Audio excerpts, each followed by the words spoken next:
the house of labor on guess what? On one of our campuses. Because we got another campus up in the north area. That's God have blessed us. And then not only that, I'm proud to say under my administration that I'm proud to have a solid number on the females in this local, and I think we rising up on between 300 to 400 females easy in an all male but dominant organization. We got that many females in here now. I'm proud to say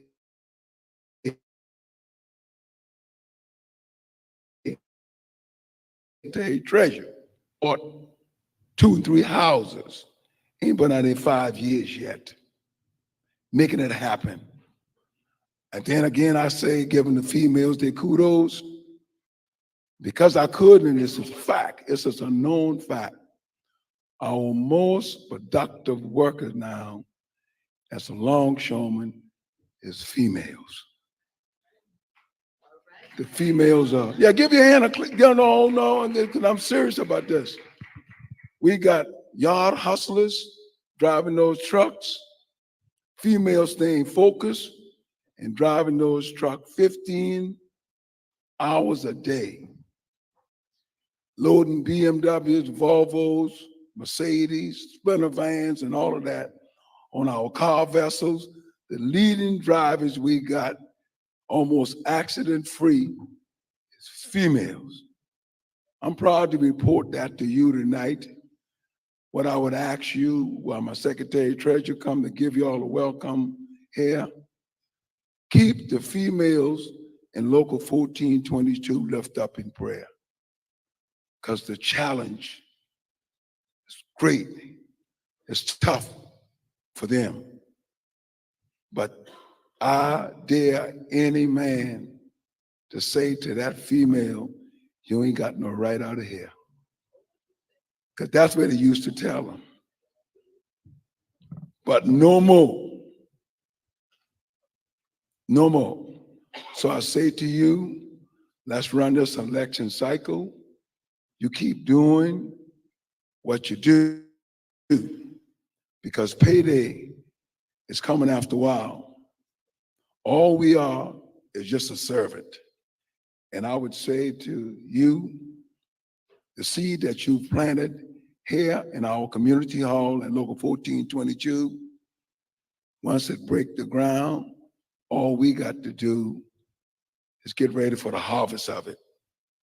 And then just election cycle, this year, we're going to show them who we are. And for sure, the lady's going to show them who we really are in this election cycle. May God bless you, and may heaven continue to smile upon you. Okay, Cleola. All right, let's give him a round of applause, please. Thank you so much, Mr. President. Thank you. Thank you so very much. Now, I'm looking at the faces of the sisters that are here. Some are smiling, some are giving me the side eye, looking all half crazy. I told y'all crazy done gone out the door. We're not letting them back in here, right? Right? We're going to have a conversation that's about us. That's about the problems that we want them to address, about the kinds of things that we're willing to work towards. Now, our plan was to have you with some food in your hands before we even began the conversation. Y'all know Bertha's place up there on, well, that's who's cooking. That's where the food is coming from. Her daughters and granddaughters are getting it together. If you ever had one plate from there, you know it's worth the little bit more time that we have to wait. Now, she's going to start to bring stuff out. And we don't want everybody to run at one time to get to the burners. But we don't want you to wait until the last minute either, because I'm hungry too. And I might run over you if y'all get in the front of me. It's been a long time betwixt that meal we had earlier today, right, sisters? Some of y'all have been rolling with us since this morning. And I appreciate you so much. You see that row right there with the blondes on it? That's what I'm talking about. Yes. They were rocking it out this morning, giving us ideas about where we should start to go, and came tonight to help us formulate some more ideas about what we need to be doing. We're not talking about everybody coming forward, as well as you too, my sister. You know that. Where's your mother? Oh, I was getting ready to blast you. How you leave your mama home? Hello, my darling. How you doing? And the grandbaby's here too. Hi, darling. How are you? Well, that's what we're hoping we'll be able to do. Have a good family chat tonight, because without your brain power, we don't know what we're doing, because nobody lives in your house and in your shoes but you. A lot of folks will talk about what they got, what they ain't got, what they ought to have.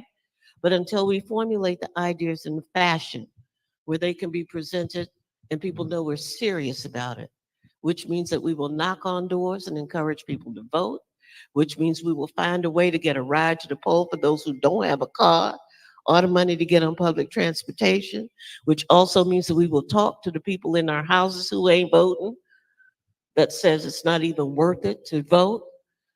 That's real talk, y'all. And we've got to do that if we want to make a difference. You know what the alternatives are. And since we are nonpartisan and can't endorse anybody, we are still particular. Because like we said earlier, we know crazy when we see it coming. And there's a whole bunch of it here in this home state. I told the group this morning, "Oh, I'm not new to this. I'm true to this. I'm from Beach Avenue on the hike." All right. So let's do this real. Let's not try and be all that prim and proper. I can do that too when I used to wear the high heels, but I'm on flat shoes now because I got some artificial knees. There you go. Now you know why I walk so funny. All right. But a part of it too is also health care. It's about a living wage. It's about our right to make our own decisions about what happens to our bodies. You know what I'm saying? It's about a way to do the things that we know that we must do as we go this path. Now, I'm going to ask the leader of our group, Melanie Campbell, to please come up and bring the panel to us so that we're able to, at least as they get that food on the hot trays, I'm going to go find out what's happening. I got y'all. Don't worry. I got you because I'm hungry too. To come forward and bring the panel to the top so that we can start having that conversation, okay? Here you go, Melanie. Thank you, ma'am. Thank you. Can we give our sister Cleola a round of love? So thank you, thank you. So we're gonna get started and have this conversation to get us started. Let me pull up Sister Letitia Vaughn, co-founder of E3 Educate, Empower, Elevate. Sister Audrey Starks Lane, co-founder of E3 Educate, Empower, Elevate. Jessica Bright, ladies come up, take your seats here. Jessica Bright, Executive Director of Emerge South Carolina, and our sister Joteka Edie, founder of Win with Black Women. There's 4 up here. And the second panel will come up, and this is going to be, I call this our speed date conversation, right? We talk about 15 minutes each, and then we will have our second panel, and we'll open it up.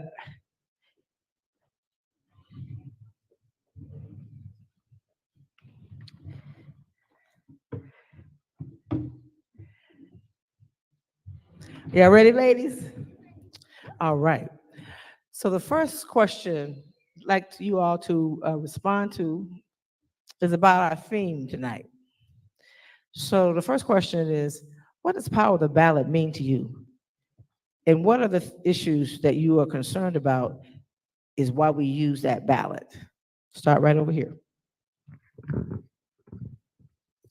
Good evening, everyone. I'm Audrey Lane with E3, and I appreciate the opportunity to be here tonight with all of my sisters and the brothers in the room. And I think this is a very interesting year that we're going into around voting. And I'm prayerful. I'm also active, ensuring that our community understands what is at stake.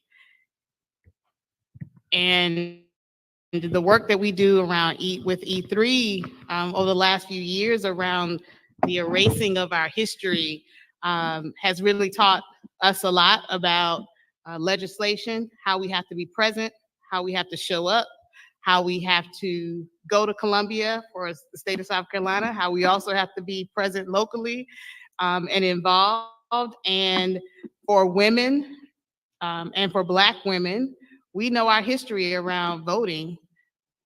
There would be no civil rights without Black women. And there would be no Obama without Black women. There would be no democracy really without Black women. And so I'm inspired this year to see women stay the course and do what we do. And how do we bring the rest of our people along with us? Well, good evening, sisters, and a few good brothers as well. It's good to be in the House of Labor. My name is Joteka Edie, and I'm the founder of #Win with Black Women, but I'm a child of South Carolina. I grew up in Johnsonville, South Carolina, about an hour and a half from here on a dirt road. And as I was sitting in this building, I reflected on the fact that the last time I was in this building was right before our nation had one of the most, moments that we've never really experienced before. And that was COVID. And there's a sign here. And we lost a lot of people during that time because of the leadership that we had in this country was not equipped to handle such a pandemic. I'm also reminded that the last time that I sat in this building, I have less rights today than I did then. And that wasn't too long ago. I sit here as a woman without reproductive freedom in this country. I sit here as a woman, as a Black woman, whose economic freedom is under attack in the courts right now. I sit here as a Black woman whose voting rights continue to be attacked over and over and over again. So when I think about the power of the ballot, I think about the power of the people. Because one thing that I learned from leaders like Sister Cleola Brown, who I met when I was 8 years old, I didn't even know who she was, but I was mesmerized by the work that she was doing to organize workers in my small town of Johnsonville, South Carolina. That organized people will beat organized money all day, every single day, every time. You can bet on that. And what I said the last time I was here, I'm going to say it one more time as I hand the mic to my good sister. I want you to look at your neighbor and I want you to say power. Power. I want you to look at your neighbor and I want you to say it with some feeling because of you got to own and know what you got. Look at your neighbor and say power. Power. Power. Our vote is our power. There is power in the pen or the button or whatever it is that we're going to use in that ballot box is power.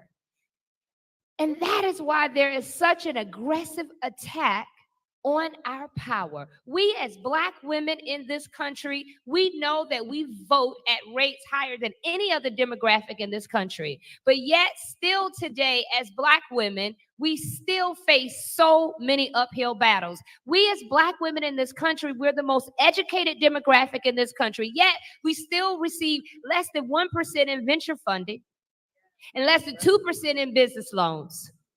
And we have some of the highest rates of student loan debt, and thankful to the Biden-Harris administration for the unprecedented amount of debt relief that we are receiving. As Black women, we still have hills to climb. We still go into a hospital and we fear whether or not we're going to come out of that hospital, whether or not we're going to be discriminated against, or whether or not when we go in to have children, are we going to come back alive, us and our babies. And as Black women, every single day, we worry when our partners, our husbands, our brothers, our loved ones, our fathers, our sons leave out. Are they going to come back home because of an encounter with law enforcement? But I am here to tell you there's power in our ballot. And that is why we're here in South Carolina, in the urban parts of South Carolina, whatever you call urban in South Carolina, and in the rural parts, places like where I'm from on dirt roads, where there are trailer parks and trailers. There's power in our vote. Look at your neighbor and say, power, power, power. You will not erase us. because that's what they're trying to do. Thank you. Hi, I'm Jessica Bright. I am the executive director of Emerge South Carolina, which is a training program that helps train and support Democratic women. But I also come as a chief consultant of a C3 cable that we're building here in South Carolina for our power. It is called Transform South Carolina. So the first question, what does it mean to me for the power of the ballot? Is really putting our faith and our words into action. Because all of us sit here and all of us have different stories. I come from a rural town of Walterboro, South Carolina, which is 45 minutes down the road, where I've seen a lot of injustice as far as healthcare, as far as like I have people making $17,000 a year. Yeah. And having to raise kids while rent is high. So the power of the ballot is really organizing and educating and advocating in your space and bringing other people to the forefront, because other than that, they're making decisions without us. And I'm specifically intentional about recruiting and helping and getting more Black women in office, because as we have seen, Black women has constantly been attacked. What happened in 2016 where we lost 6 Black legislators, female legislators. Wow. A strategic effort. So the power of our ballot is really just being strategic and playing the game, because the game is being played around us, and we have seen and felt we feel it, the things when we don't get in and we don't play and we don't use our voice and encourage other people to use their voice.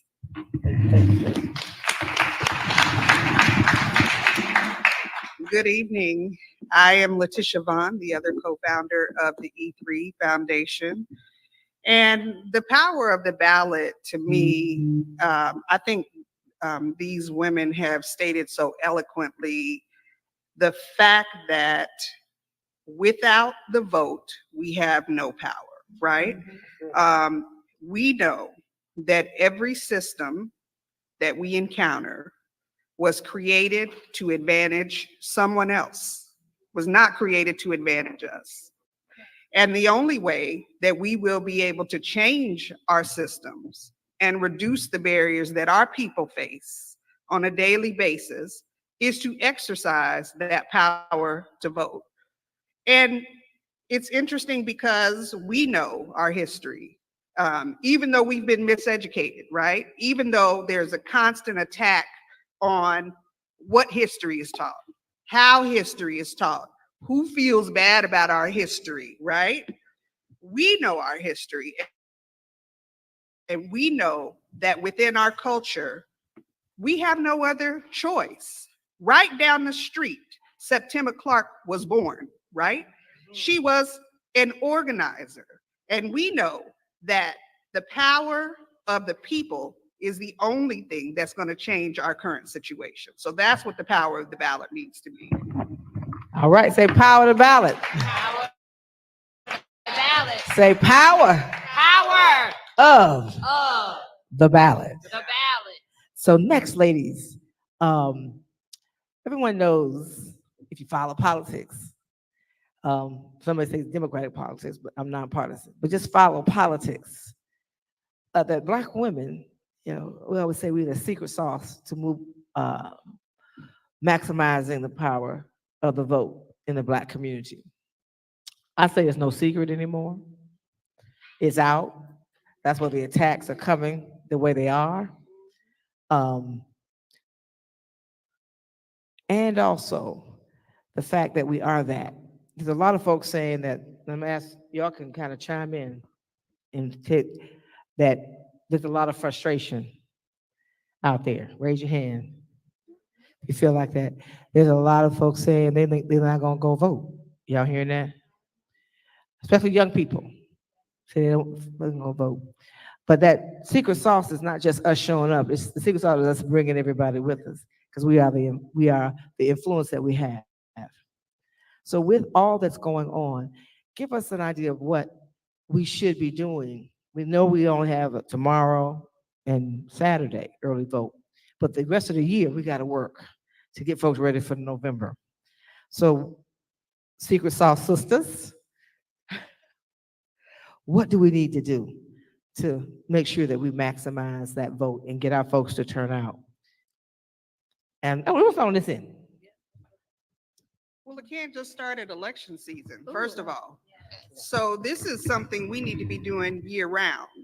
It's conversations that need to be happening in our homes. It's conversation that needs to be happening in our community. It's conversations that need to be connecting people to their current reality. Part of the reason why a lot of young people don't want to vote is because they don't understand the consequence. They don't see down the line what has happened. So for example, we had an election, a school board election here locally, and everybody was asleep. And now we see what happens, right? And so we've got to make that connection with our young people that when you decide not to vote, you're actually supporting the current reality, right? So we know, I know we're not supposed to be political or partisan. We know there's an issue coming up in this election and that people are not enthusiastic about what the choices are, and they may make a decision not to vote because of that. We have got to connect them to the consequences of not voting. And it can't be that we just start at election season. I absolutely agree with everything that you said, but I have a different angle. I think we need to continuously do work, but there's an educational piece, especially as it relates to the generation, on educating them on the why and not just beating them up with purpose, but because we have to respect that these younger generations have seen a lot. They have lived through the pandemic. That's right. They have lived through George Floyd. Like, they have lived through a lot.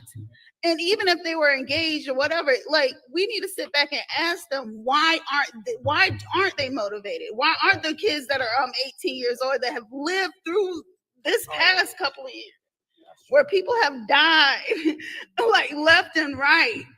We need to ask them, but we need to talk to them and meet them on their level first. And that has to be constantly done, and not just come in 2-3 days later or a month out from the election, but constantly having those dialogues in those communities with different stakeholders. And again, I'm gonna use the word stakeholders, but that just means that could be anybody.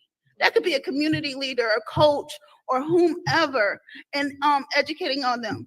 And the other thing, the educational piece, not just about voting in our history, but what different levels do, right? Because I've worked on the presidential election, so we have people that come with big ideas of what should happen during the presidential election, but the issue might be school board. So then they go vote for they went and vote for Biden, years ago, but they're mad about an issue in their school board.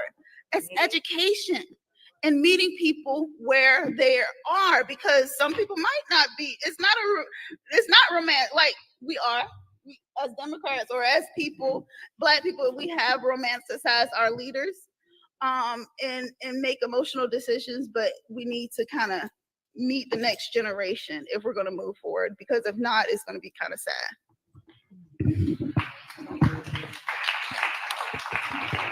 Yeah, I'll chime in and say I think it's both and. I think both of my sisters here are right on point in that we have to, I believe, start early. And it has to be continuous.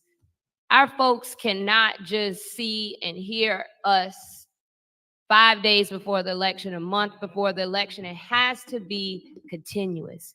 And it also has to just be local. I think we have to get out of the mindset that we have to be the president of an organization or a leader of something to talk to people. Actually, you can lead right in your home. You start right in your home at your kitchen table to, just as Jessica outlined, listen and not be so quick to be dismissive of those who have questions and or concerns. Because as I heard it put by another sister, the rightfully critical.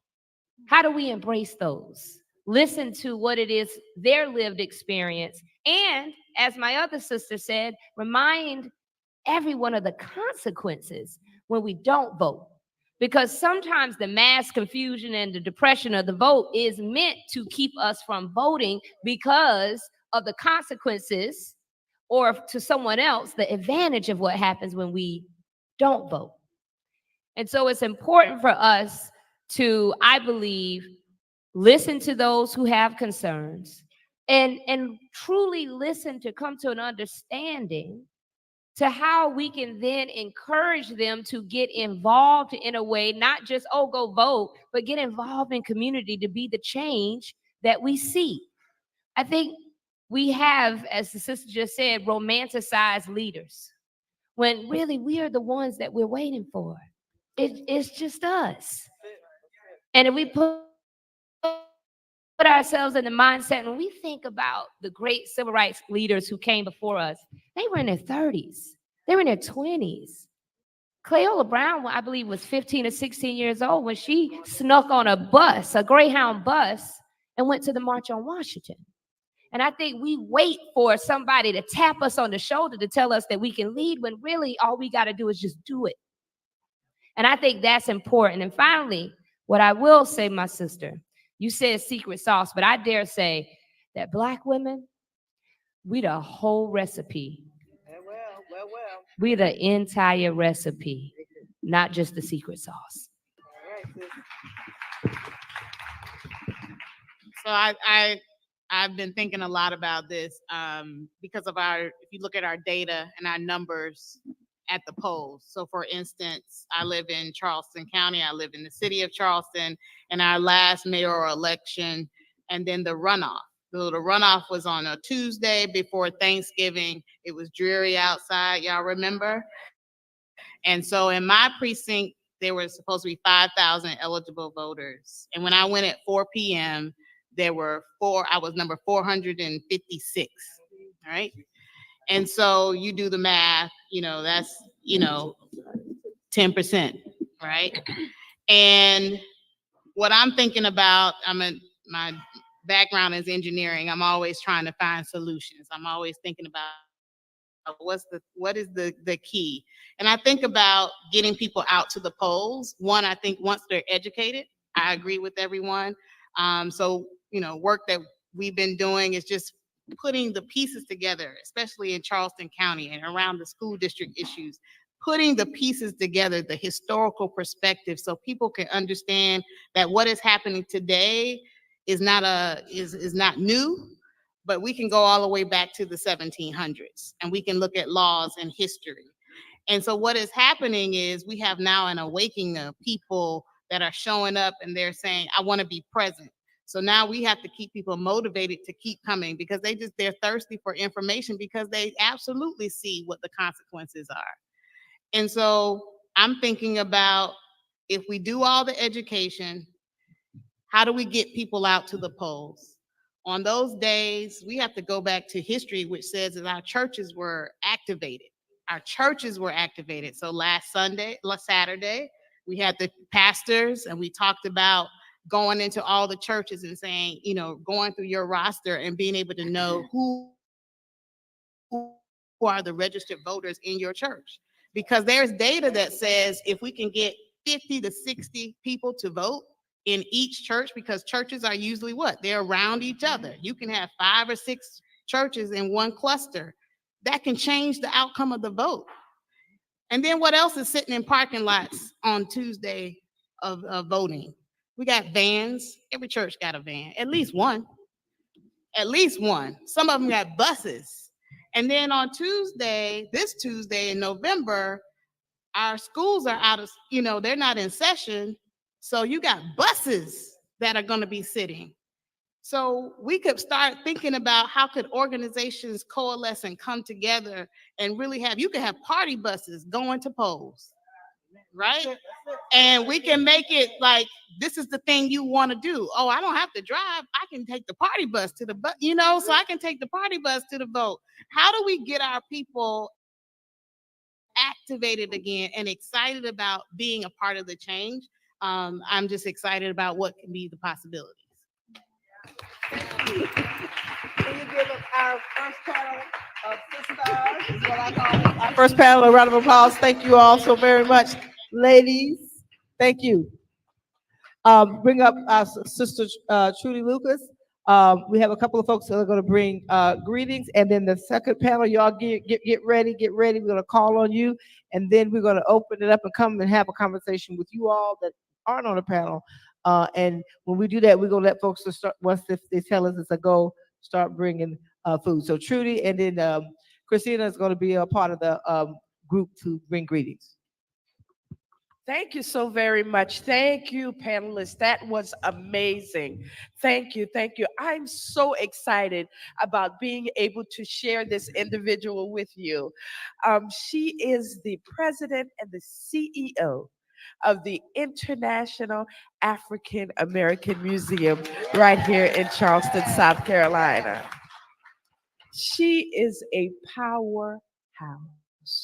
And we are so excited that she's ours. If you have not had an opportunity to go to the museum, I suggest that you do so ASAP. Ladies and gentlemen, Dr. Tanya Matthews.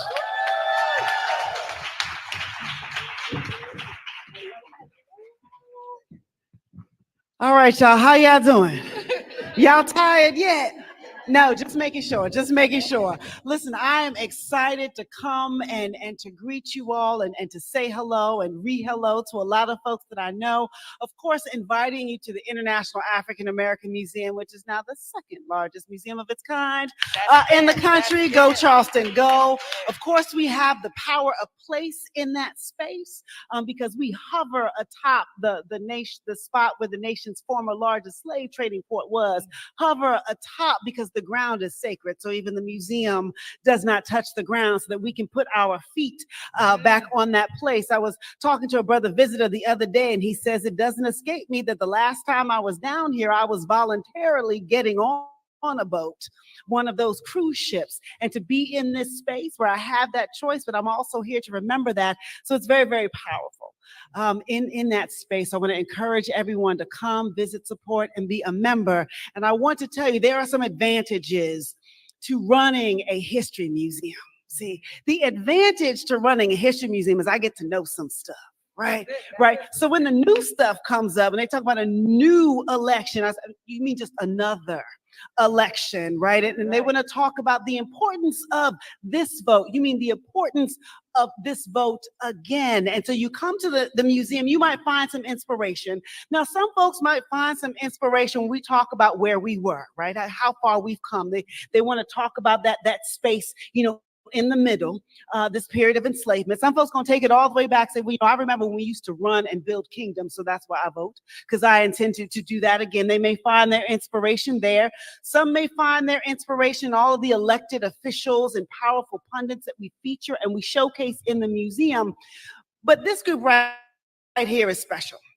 So I was walking around the museum trying to figure out what could I do to encourage those who are encouraging those who need to vote. Not just the voters, like I'm assuming each and every one of the folks in this room and watching whatever this is, we are already registered, right? So we are here to encourage those to step up and to register. And sometimes this may seem a little frustrating, right? Almost on the way out of the museum, almost on the way out, you get to the second half of the American Journeys Gallery, and you get into this period. Now, first of all, some of you may know that the National Association of Colored Women's Clubs was formed in 1896. It was a long time ago. That was the association of the clubs, meaning at that time, Black women were so busy and so prolific in doing our thing, we needed a national association for the clubs. Now, the way that Black women form clubs, right, just in case some folks are confused, these clubs are about the business, right, of building homes, about building communities, about suffrage. We were showing up to the suffrage events whether or not we were invited. Okay, so we were having that conversation. So we needed an association, right? So when you want to talk about the Black woman's vote, regardless of which side it's on, this is not a new thing. This is a centuries-old practice that we have been in this space. This is not about remembering or reclaiming the value. This is about sitting on that foundation. Again, more than a century in this work. And so you keep running, you get on through the 1890s, you're like, oh, how long is this story gonna go? And you come up into, sort of the 1940, and there's this interesting panel that talks about the movement to get Black folks registered to vote. It feels a little similar. I don't know, some of y'all may not feel the similarities, but I do. So to get folks registered to vote, and we have this panel that talks about the fact that in 1940, there were 3,000 African Americans registered to vote. Now, you may remember by that time we had the vote, technically. We were invited to vote, technically, but there were some barriers. There were poll taxes, there were quizzes, there were cross burnings. There was a lot of things in between Black folk and the vote. Perhaps that's why only 3,000 people were voting. And then South Carolina became part of the greater movement in bringing folks down to help folks understand the importance and the power of registration. One of the main movers of that movement were the Black women's clubs. I told you this wasn't a party. So the Black women's clubs came and were helping the NAACP and the Southern Democratic Party and all of those folks to get Black folks registered to vote. By 1948, remember 1940, it was how many? It was 3,000. By 1948, there were 35,000 African Americans registered to vote in the state of South Carolina. That is less than a decade. That is less than a census. That is less than, when they move the lines. That is less. That's not politics. That's facts.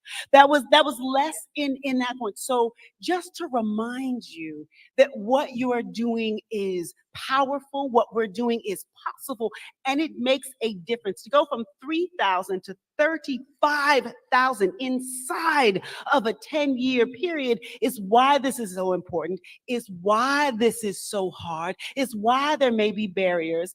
And the last thing I would say is if someone cares enough to argue with you about it, holler back, right? When was the last time you argued about something you didn't care about? When was the last time you asked a provocative question about something you were not paying attention to? When has a young adult, emphasis on the young, ever raised their voice at you because they were not paying attention? These are the moments and these are the conversations that matter. And the advantage of working at a history museum is that I have the proof and I have the facts. So I want to encourage you, but I already want to thank you. It has already been given and decided that and this is important work. And that person you walked away from that's rolling their eyes and sucking their teeth, they haven't thrown the ballot away yet. And they will be there. And if that doesn't work, I really like that party bus idea. Holla. Thank you.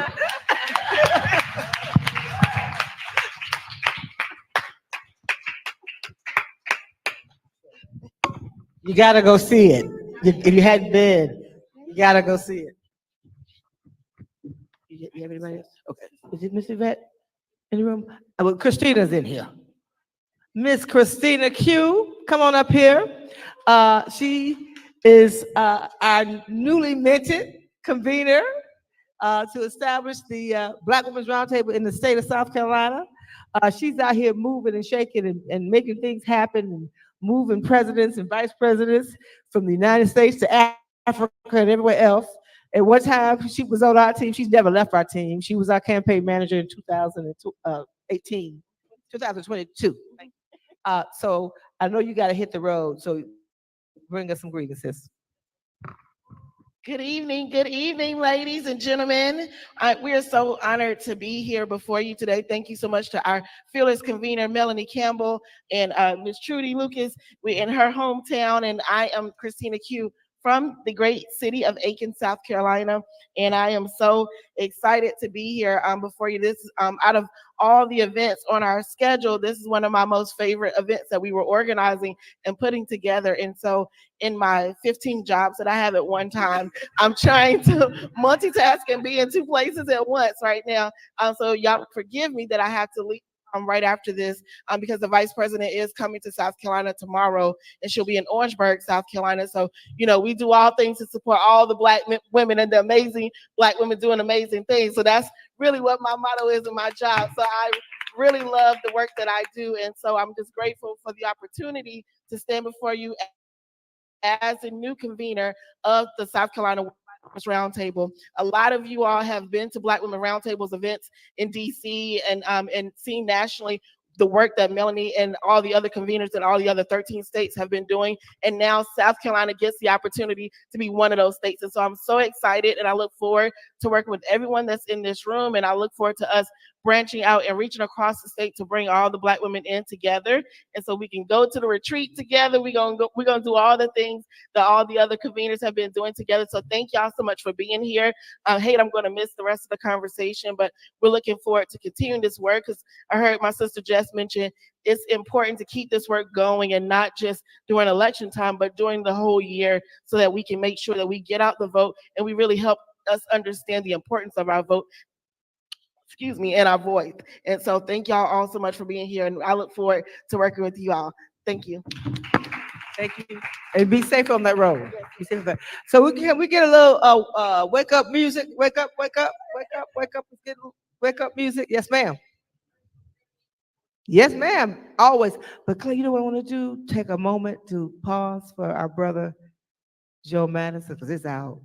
Anybody heard of the Black Eagle? Joe Madison passed away, and it's all over. It's out now, so I wasn't gonna say anything. So I do want us to just pause for brother Joe Madison, the Black Eagle.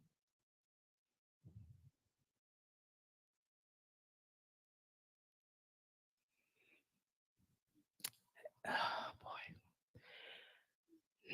Just pause. Sorry.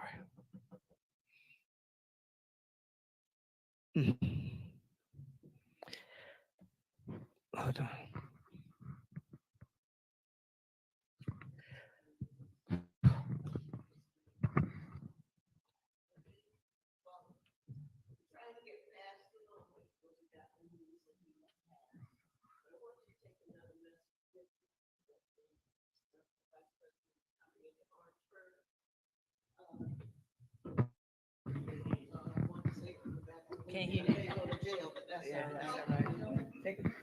There was a jackass, and I won't call her by her name, who said that there's a frightening thought at the possibility of Kamala Harris becoming president. Y'all know who I'm talking about? I don't have to call her name, right? She said it on national television. Just let the vice president know that there are sisters that are rejoicing every minute. We will grease up at any moment.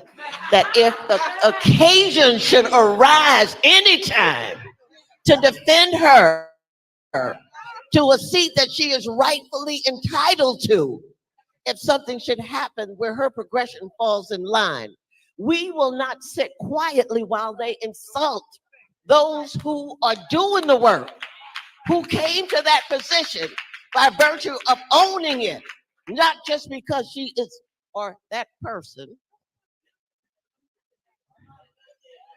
Lord have mercy. I'm nonpartisan. Let me just. Second panel, you're gonna come up. Regina, Tiffany, Tamika. Uh-huh. Yeah. Uh-huh. Yeah, Tamika. She's coming. Tiffany James.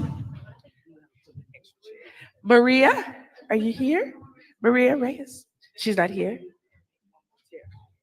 And Marcia Johnson. Come on up. We need one more chair. When the gentleman get a chair for one of the ladies, we need one more chair. I think something else. Oh, it's just four? Okay, we're good, right here. Okay. All right, ladies, y'all ready? And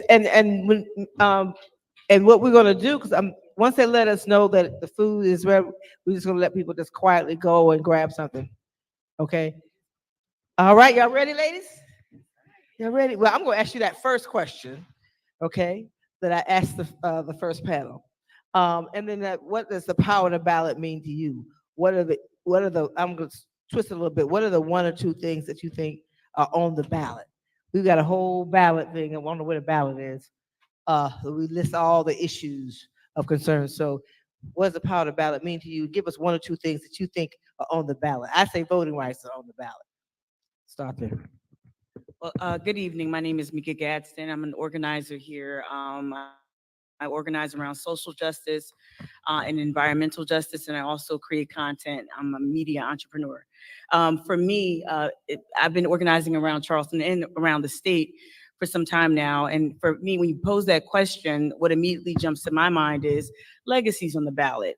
And while that's not something tangible or is not a specific policy line, legacy is on the ballot. And we've heard these amazing voices just enumerate the challenges that we've all witnessed, that we've all had to navigate. But like Septima Clark, a Charleston native icon, my guiding star, like I don't want to butcher her quote, but she has said that chaos presents opportunities. And so for me, we are in this very special place in time where we can create new traditions. We can create new pathways to democracy. We can teach those who feel disenfranchised, who feel silenced, who feel ignored. We can teach them how to engage with their democracy, just like she did, just like so many women in this state, from this city. They've architected democracy. When there was no access to the ballot, Black women specifically, and young organizers with SNCC specifically created pathways so they could engage with their democracy. I think we are poised to do just that for this moment. For those, again, who don't feel themselves to be represented, we can teach them how to advocate for themselves. And I am somewhat of an outsider in that I lean a little bit left of so many other folks here in Charleston, but that doesn't mean that we're not on the same side. We're on the same side. And like any other group, like any other city, we should celebrate the multiplicity of ideas and ideology and viewpoints, because those people need to be represented as well. So when you ask what's on the ballot, legacies on the ballot. Good evening, everyone. I am Tiffany James, and I am a public relations consultant with my company, Justice James Consulting. I'm also the president of the National Action Network of Columbia, South Carolina. What's on the ballot for me is democracy. Without democracy, all else fails. We will not have our voice. We will not have the vote. And we see that being stripped away from us this very second. And we know if a particular candidate wins, then it could be the end of our democracy as we know it. Our democracy is not perfect. We are here to form a more perfect union. So, so yes, democracy is the most important thing to me. I want to quote, since it's the first day of Black History Month and it's my birthday. It's thank you. And it's also the birthday of Langston Hughes. In one of his poems, he said, "Let America be America again, the land that hasn't been yet, but yet must be."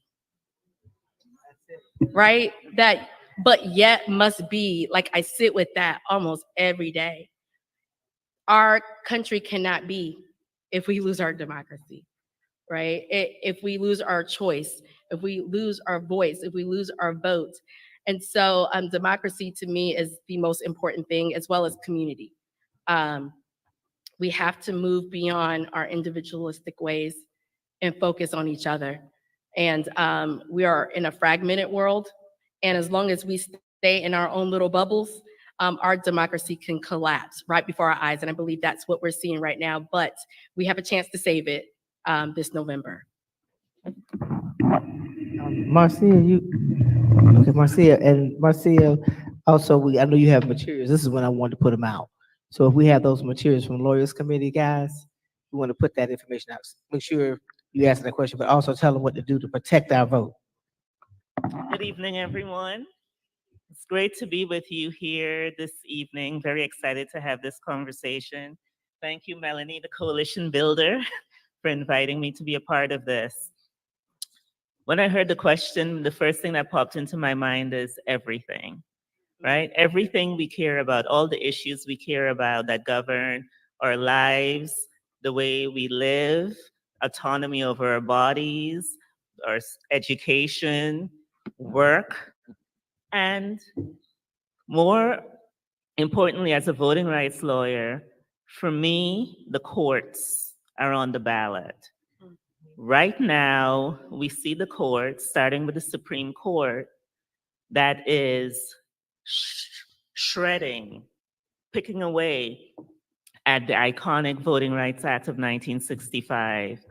And the Voting Rights Act of 1965 is the legislation that made America a true democracy. We are a very young democracy, and there are forces that are trying to turn the clock back, and started doing that with the Shelby County decision in 2013 by weakening the Voting Rights Act. And since then, the court has continued to weaken the Voting Rights Act to the point now where the Eighth Circuit is saying that organizations like mine, the Lawyers Committee for Civil Rights Under Law, can't bring litigation to enforce the Voting Rights Act. Private individuals, private organizations can't bring litigation, that it has to be only the government. And this is a pattern we're seeing. And when we think about the justices on the Supreme Court, the federal judges, how do they get there? The president nominates and the Senate votes on these lifetime appointments. And so there was a time when we looked to the courts to enforce our rights. And now we're dreading going before the courts, because every time we've given them an opportunity recently, they're chipping away at our rights. And so I see this as part of what I call the great backlash. It's part of history, right? Whenever we succeed and we're moving forward, there's always been a backlash. But as you've heard, we stand on the foundation of greatness, and we shouldn't shrink from this backlash. And this is why I'm excited to be in this room tonight with you all, because we're fighters. And we've always had to fight for our rights here in this country. And through those fights, we've transformed American democracy. And this is just a moment for us to do that all over again. And I say together, we can win that fight. So at the Lawyers Committee, we convene the Election Protection Program. 866 Our Vote is the hotline. That's a resource for you. Please share it with anyone you're talking to about the elections. Let them know that they're trained attorneys who are there to help them answer any questions about voting. Because it's about the issues, but it's also about being able to cast a ballot that will count. And that's what we're here to help with. Thank you.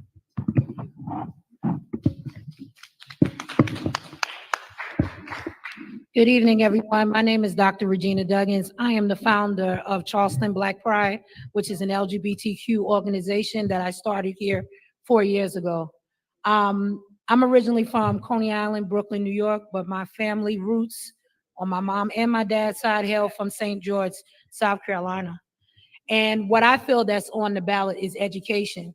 Me being the only one right now in my family that has a doctorate degree should not be. And we stem all the way back to my parents' father having a third grade education, but he stood on the principles of making sure that I was educated. So when I look at him being murdered when he was 33 years old, my mom had to be a strong woman of raising 6 children on her own in New York. But she did it. She's 80 years old. She is my biggest strength. And she made sure that my voice wasn't silenced. That's also on the ballot. We will not be erased, but we also will not be silenced as Black women. So yeah, I thank her for that. And that's what we need to make sure that we are putting out. So as a special education educator at Military Magnet Academy, my case manager for 11th and 12th graders, that's what I'm implementing to our youth of color, especially telling them that you, even with the disability, should never be silenced. And you will graduate and become someone better than what someone probably wrote the story for you. So that's what we also are putting on the ballot, that we support special education and making sure that we rewrite what wasn't written because no one knew what disability meant. but we took it as we all have a little bit of anxiety. We all get a little nervous at times. And the stuff that we've actually endured as Black people, it was embedded in us to have special needs. But the special needs is empowerment, because what it is that we look at things differently. And that's what we need, because if everybody walked around being the same, this is not a monolithic world, we would never advance to where we are. I couldn't stand before you today, 46 years old, saying I have a doctorate and I'm a Black female and I'm an open lesbian. I would not be able to disclose that.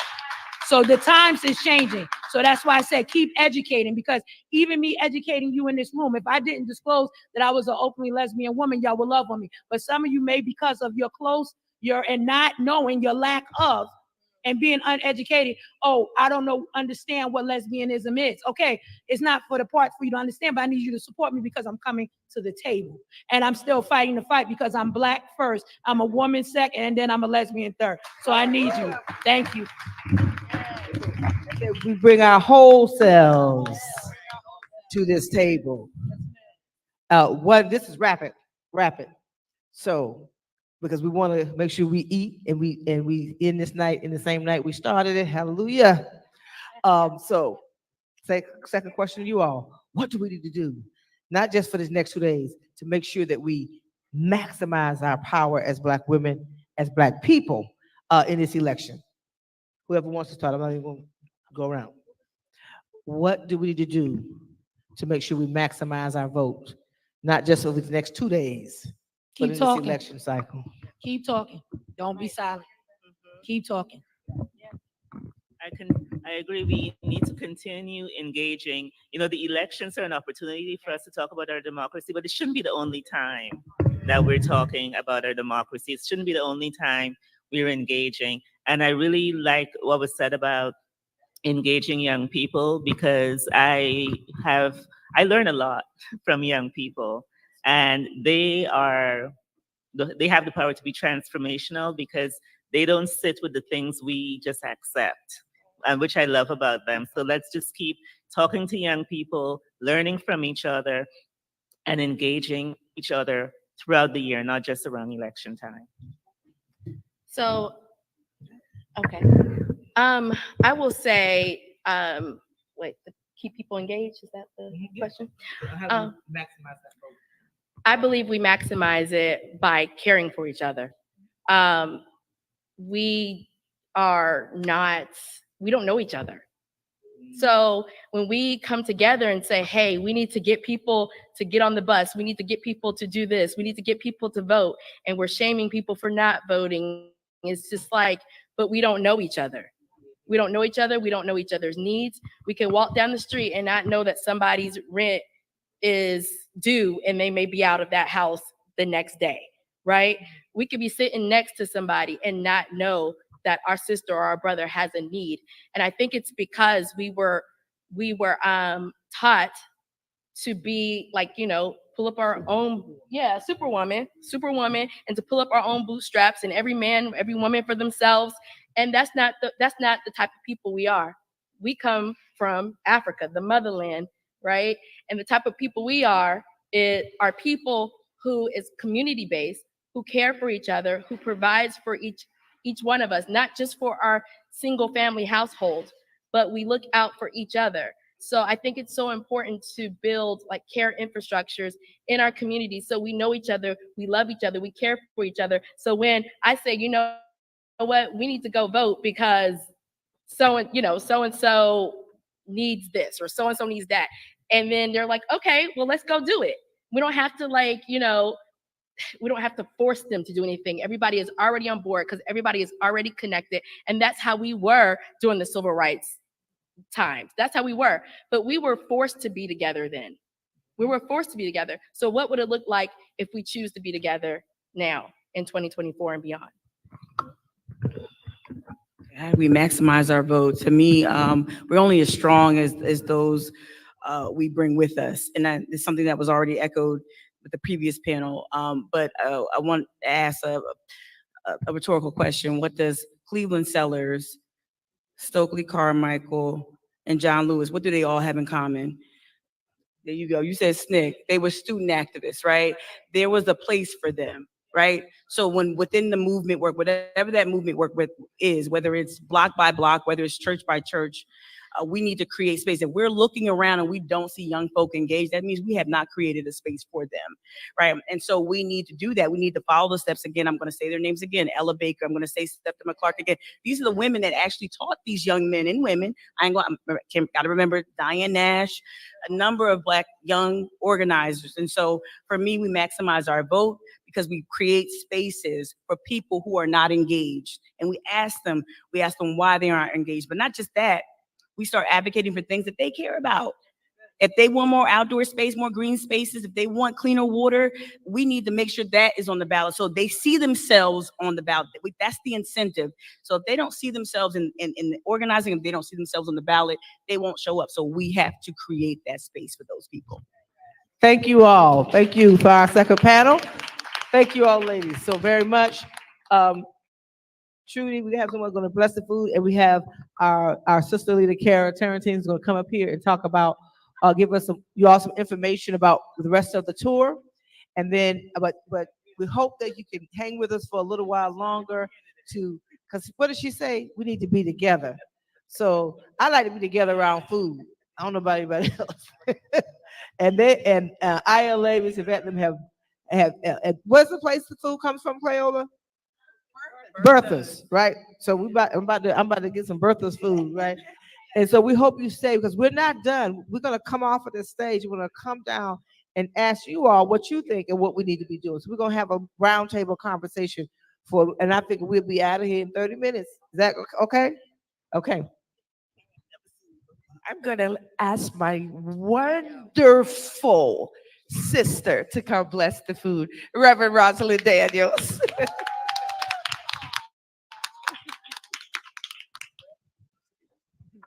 She's my baby sister, so she can get away with that. Let us pray. Father and our God, we want to thank you for your goodness, your mercy, and your grace. We thank you for this opportunity that we can dialogue about needful information. God, I bless each and every one of these women who came with information that we would be fed. Now, Lord God, feed us with this natural food that has been prepared for us, and let it be used for the nourishing of our bodies and not for the fattening, but for the nourishing. In Jesus' name, amen.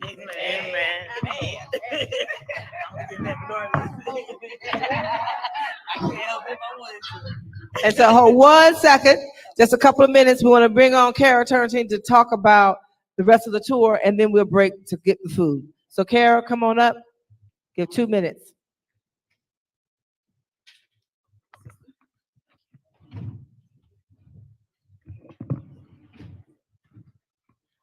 I will not be before you long because I am standing between you and your dinner. We are so excited that the NCBCP Unity Tour has landed right here at ILA. We want to thank ILA for hosting us tonight. This is our third stop on the first part of phase 2 of the national campaign. So we started this morning at Charity Missionary Baptist Church. We went down to Rodney Scott's barbecue. So if you missed it, you missed a treat. And now we are here at our sister vote.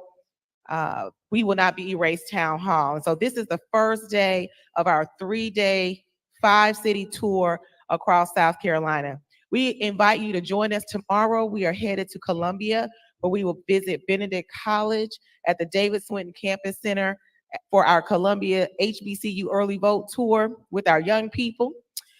We're going to be there at 11 a.m. And then we invite all of the brothers, all of you know a couple of brothers out in Columbia, to join us at our Black Men's Roundtable. We'll be doing this very same thing tomorrow night in Columbia with the Black men. Our GOTV gathering, the topic is Power of the Black Men's Vote 2024. We'll be at the House of Hawthorne, 6319 North Main Street, 7 p.m. We'll be joined by DJ Buddha Brown. Then we will wake up on Election Day, Saturday, February the 3rd, getting out the vote. We're going down to Johnsonville, to Jake's Restaurant at 8 a.m., 105 West Broadway. And then we will continue on to Florence for the Power of the Ballot GOT gathering with Mayor. Mike, with Mayor. no, They say, keep going, girl. We got to eat. We're going on down to Florence, and we're going to be hosted by Mayor Teresa Myers Irvin, the first Black woman mayor of Florence. She'll be down there at 10 a.m. with us at 702 West Sumter, right across from the Sumter Street grocery store. So join us there. And then we will continue on canvassing at the Big T parking lot at 1113 Oakland Avenue in Florence, South Carolina at 1130. And then we will close out and wrap our tour up in Santee at the Power of the Ballot Black Business GOTV gathering at the Rotunda Banquet Facility, 1550 Bass Street in Santee, South Carolina. We invite you to join us there at 1 p.m. So our tour will be, it's 3 days, 5 cities. We are excited that you are here with us tonight. And then when we finish our tour on Saturday, February 3rd, which is Election Day, the tour will continue across the nation, because we know after the election here in South Carolina, that will signal to Black folks all across the country what we're thinking about, what our issues are, what we care about, and it will impact the vote across the nation. So we will be traveling to several states, and this tour will continue on in Georgia and Michigan, Pennsylvania, Virginia, Florida, Ohio, Alabama, Louisiana, Maryland, and Mississippi. So we thank you for being a part of the phase 2 of this tour, and we look forward to seeing you across the nation. For those of you joining us online, visit us at NCBCP Facebook page to follow the tour virtually. Thank you. All right, thank you. So we're gonna move the rest of the program over here. Y'all can grab food and grab a table. Can we get some grab a food, grab a table music? DJ Butter Brown. Let's do this.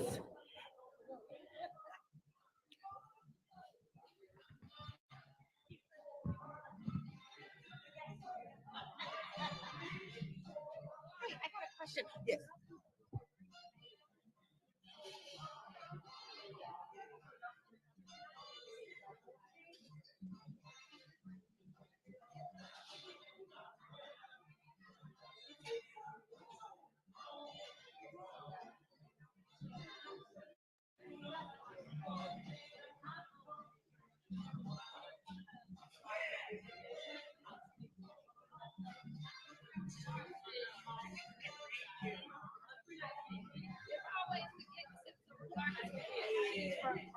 And she it is the state ball because she physically organized all the civil rights leaders, MLK, all of them. All of them. Fannie Lou.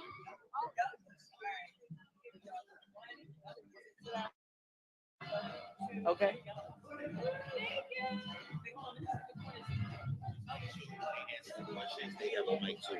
Right. Okay. See, that's what we gotta do. You organize them, right? That's right. Yeah, okay. Yeah, just move that. Move it to us. Test them. All right, who's not eating? Anybody not eating I can talk to? Let me know when you're ready.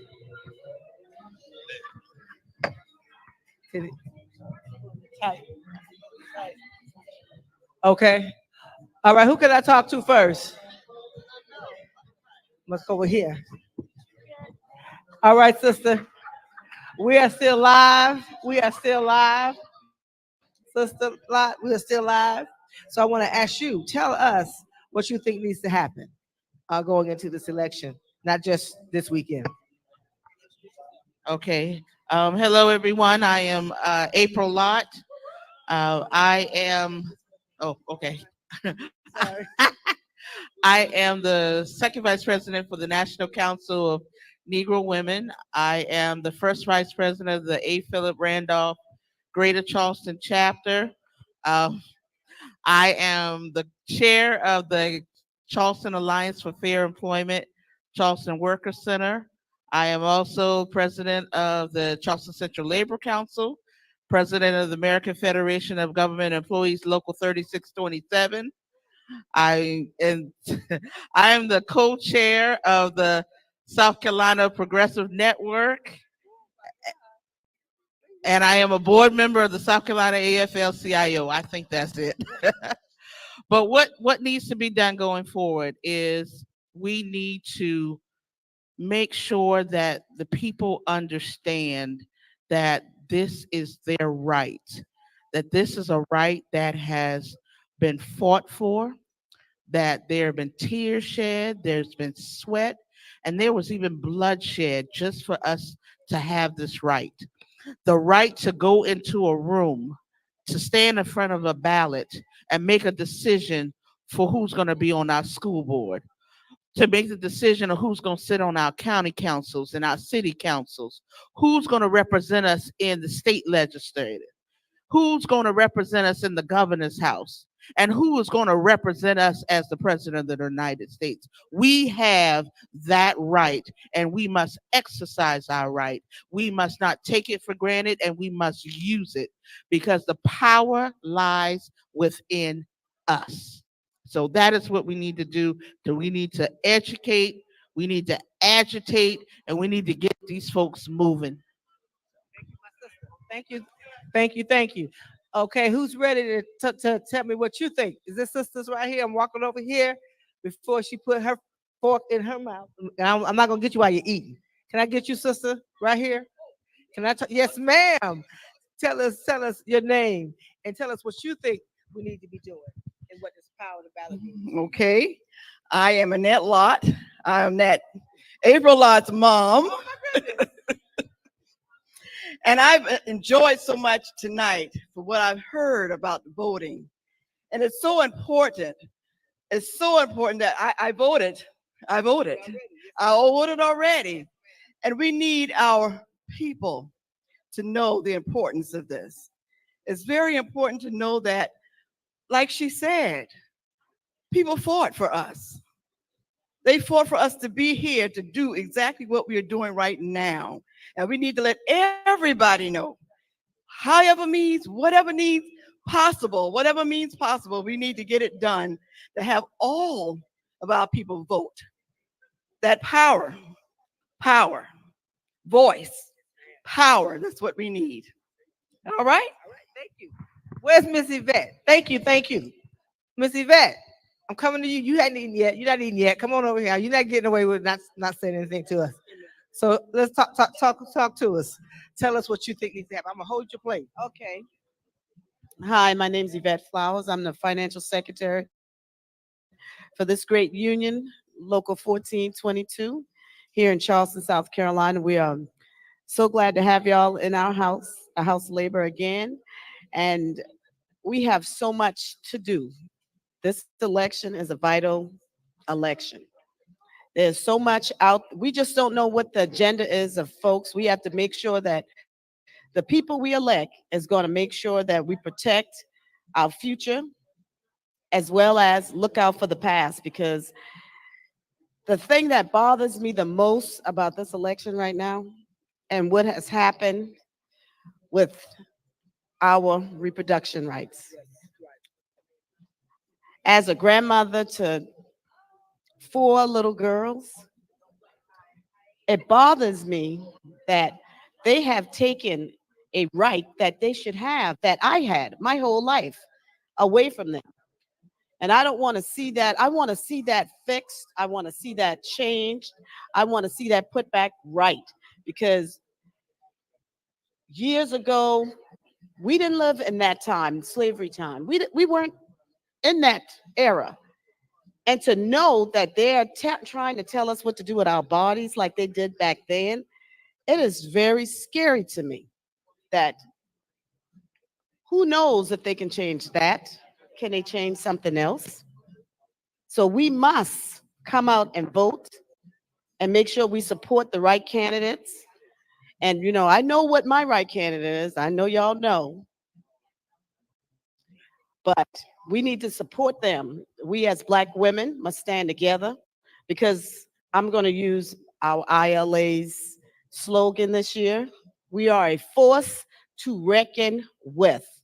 And we're going to have to teach them this time around that we are that force in the Democratic Party that can get whoever that's going to support us and give us what we need as a people, as women. We are going to support them because we are that force that should be recognized. A force that they can always count on, because they always count on us to pull out the Democratic Party. Thank you, Miss Yvette. I think that's a good way to close. Sister Cleola, can you come over here? Because we're gonna close out. Where's Sister Trudy? Come over here. We're gonna close out together. We started together, we're gonna close out together. And I want to, as I'm waiting on my sisters to come up, I'm Melanie Campbell, and I am the head of the National Coalition on Black Civic Participation, convener of Black Women's Rights. I want to thank Roland Martin Unfiltered for being our media partner once again, and thank all of the folks that are coming out. So we're going to ask our uh, other lead partners to bring their closing remarks. Sister Trudy. Hey, thank you so much again on behalf of the National Action Network, our founder and president, Reverend Al Sharpton, the Religious Affairs Department here in Charleston, South Carolina. I am so glad that they always make Charleston, my home, their stop-by place as we gather to get the power of the ballot. It is important that we make our way to the polls. It is important that we take everybody in our household to the polls. It is important that we encourage those that we know, those that we love, those our friends, our foes, our families, everybody, we encourage them to get to the polls. Again, on behalf of Charleston, South Carolina, we cannot thank you enough for being with us and encouraging our women, our Black women, to get to the polls. God bless you. Stay with me, Trudy. I hope that you all heard some of the words that were said tonight if you didn't hear all of them. The most important thing that God said was you must do your part. You have got to do your part, because then you get other people to do their part. They trust you. You are the leaders that they know. And as long as I've got these two sisters, one on each side, that's pushing me, I'm going to do my part too. That means I'm going to push you to do yours. Charleston, South Carolina, first place where they forced us to come into. Last time they're going to force us to do anything is when we stand up and demand that right, that we are entitled to the same rights as any other person in this country. God bless you, Charleston. God bless all of you activists who have done everything to make this one a good one. And thanks to our leader, Melanie Campbell, for pushing us always. Thank you, Melanie. Good night. Power the ballot. We won't be erased. Vote South Carolina. Tomorrow, last early vote day. Joe, take a Edie, right? Last day, the early vote is tomorrow. And you have Saturday to vote. Get out there. Own your power. Vote South Carolina first in the nation. Good night.